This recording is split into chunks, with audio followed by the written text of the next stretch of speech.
So we're shooting an episode of What Do You Dream About with Marcel today, and we came to his dad's farm.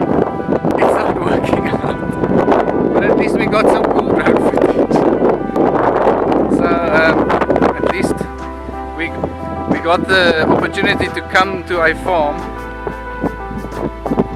which doesn't happen often if you live in Pretoria. But I'm excited to share the drone footage with you guys.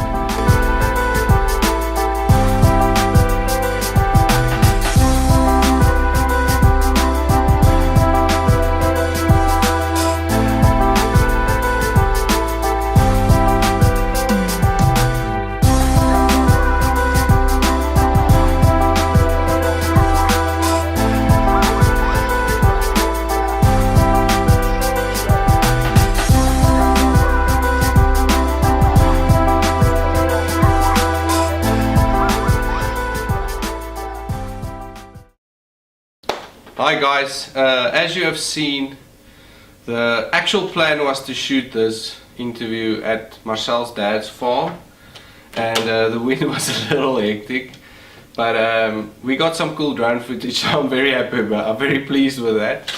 But we're at Marcel's house now, and Marcel, first of all, thank you for being my fourth guest. Cool. Welcome to you guys. Welcome to this interview, and thank you for watching. Please, if you like these videos, please hit that subscribe button and the bell, ding ding ding. I just want to tell you guys how Marcel and I met. We've actually been friends for over 20 years, Yeah.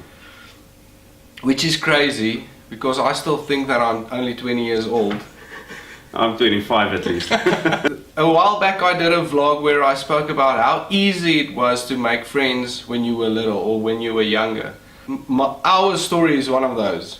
We kind of, it was the last day of school, just before school holiday, and we were making our way out of the school with our bicycles, and Marcel was walking with another friend of his, and I saw them and I was like, "What are you guys doing?"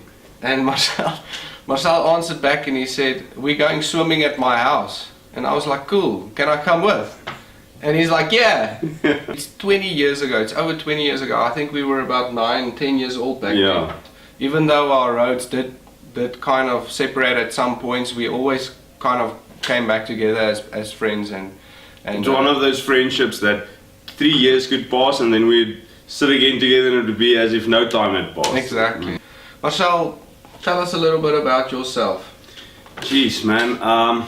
I'm the man with a lot of passions. I get criticized a lot that I do too much or I've got too many interests. Yeah, currently I'm a pastor, but I enjoy fly fishing. I love fly fishing. I enjoy golf. I enjoy birding. I love nature. Is that like birding or birdies with the golf? I wish. That stemmed out of working in the bush and as a game ranger and so on. So I love nature. Also a big passion of mine. And then something strange, I love economics, and especially behavioral economics. Music, massive passion of mine as well. So quite a diverse man with many passions. Yeah. Marcel, now you're making my job very difficult for me. You said you worked in the bush. First of all, let's start there. You said you worked in the bush. So obviously after school you went to study like game ranger, or no? Actually, tell us your story. Actually, it's a crazy story. Right after matric, I actually didn't have a plan. Finished school, didn't know what am I going to do next. Applied to University of Pretoria, got in, studied BCom law. Yeah, so it's once again very strange, divergent in my path. And then from that I actually was approached by a pastor to go and work at a church as well as a school to be like a youth leader, youth minister, so on. So then I did training for that, and then I became a youth counselor. Actually, that's youth coaches is what they called us. And then my 21st birthday came along, and my parents asked me, "Well, what do you want for your 21st birthday?" I would really love a course in game ranging or field guiding. More or less the time of my birthday, there was this course starting, and I said, okay, well, let's do this. It's just going to be, I think, a 2-month-long course. I'm just going to do it for my birthday, get that nature passion out of my system.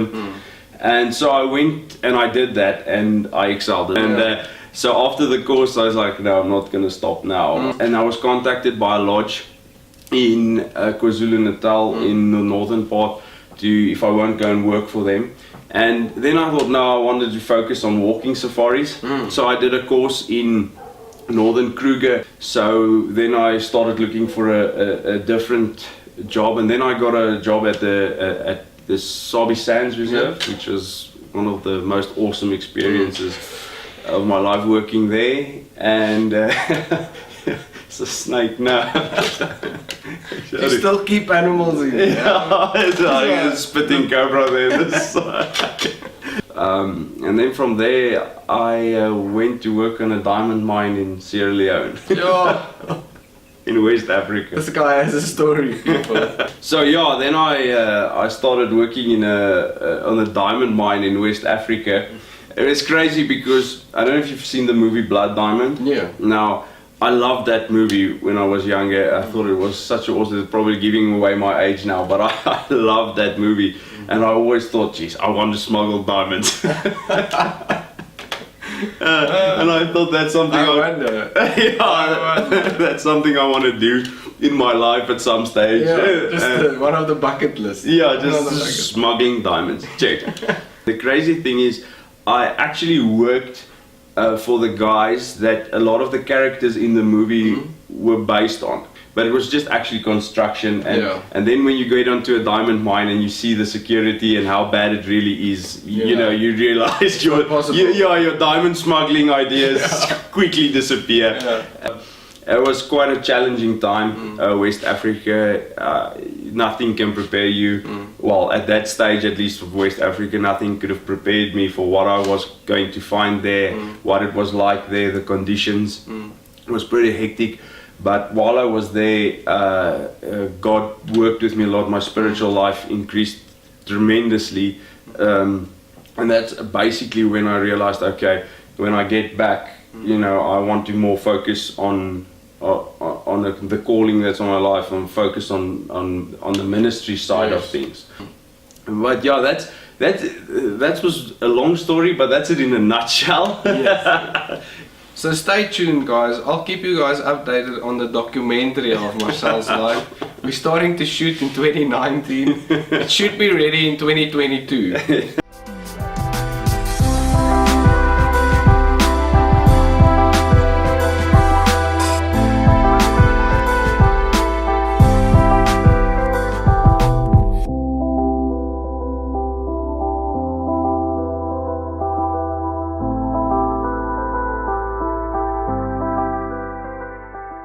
So Marcel, you're currently a pastor and you're working in Pretoria East, as you've said. Yes.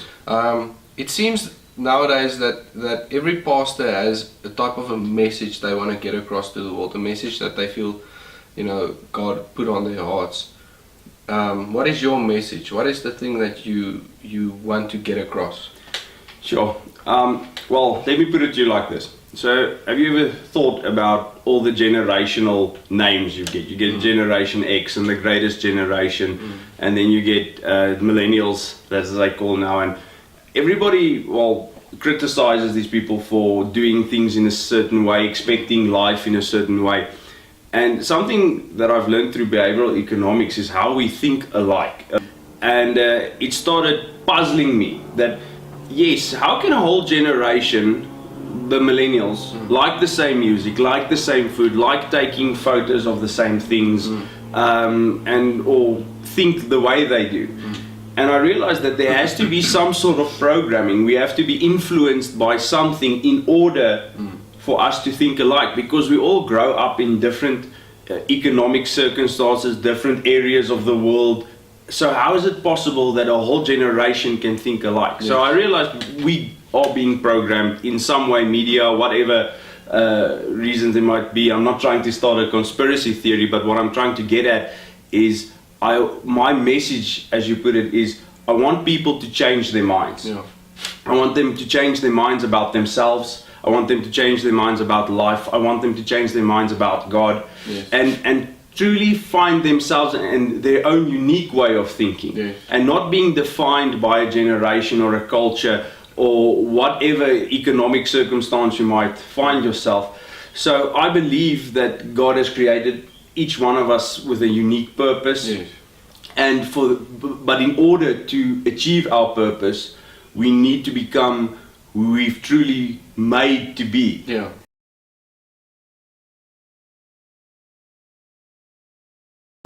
I believe in the principle of what you give, you shall receive. Yeah.